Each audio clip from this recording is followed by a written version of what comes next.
नमस्कार, TV9 मराठीमध्ये आपल्या सगळ्यांचे स्वागत। मी निखिला। महत्त्वाची बातमी, बारामतीमधील नवरोजगार मेळाव्यात पवार कुटुंबामधला दुरावा दिसला। पवार, सुप्रिया सुळे आणि अजितदादा एकाच व्यासपीठावर होती।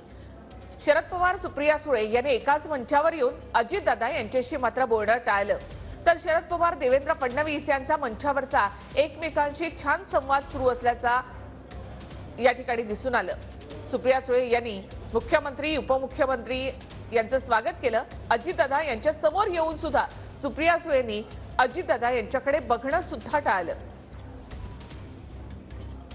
तर शरद पवार आणि देवेंद्र फडणवीस यांचा एकाच मंचावरचा एकमेकांशी संवाद या ठिकाणी दिसून आला।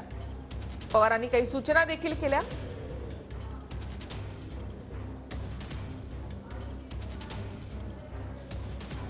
तर बारामतीमधल्या नवरोजगार मेळाव्यामध्ये पवार कुटुंबातला दुरावा स्पष्टपणे दिसला, तर पवार आणि देवेंद्र फडणवीस यांच्यामध्ये मात्र संवाद होताना या ठिकाणी पाहायला मिळालाय।